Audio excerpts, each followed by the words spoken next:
And in the UK, criticism is growing around the Chinese state's handling of the pandemic. Several prominent Conservative politicians are now pushing for a rethink of the UK's relationship with the Chinese Communist Party. NTD's Jane Worrell reports from London.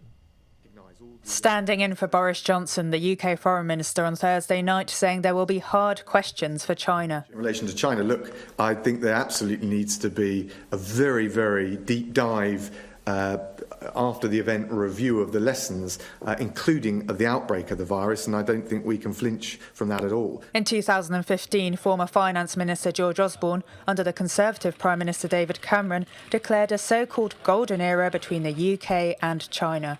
The pandemic has cast a stark new light on such ties. A growing chorus of British politicians are voicing their concerns over the UK's relationship with the Chinese Communist state. So I think all this is going to very much change the image of China with many members of Parliament, and there will absolutely be a rethink on our relationship. The UK's decision to allow Huawei a role in its 5G network earlier this year sparked concern from the US, its allies, and politicians from within Johnson's Conservative Party. Huawei's links with the Chinese Communist Party are well documented. The UK government has said that Huawei is a high-risk vendor and also allowed them a role in the 5G network, capped at 35%. I think the government's been misadvised.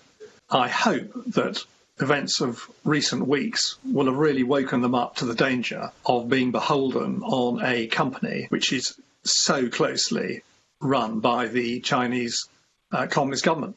Lord William Hague, former UK Foreign Minister, warned at a webinar on Wednesday that the UK can't be reliant on technology from China because the country doesn't play by our rules. And I think the mood in this country vis-à-vis China, or perhaps one should say vis-à-vis the Chinese Communist Party, because one shouldn't really conflate necessarily the two, is definitely less forgiving than it was. China needs the rest of the world as much as the rest of the world needs China. So I think that we need to look at that Huawei decision again. US lawmakers have slammed the UK's decision about Huawei, with Washington repeatedly warning London about Huawei's security risks. A Number 10 spokesperson said the UK government's position on Huawei hasn't changed. Jane Worrell, NTD News, London.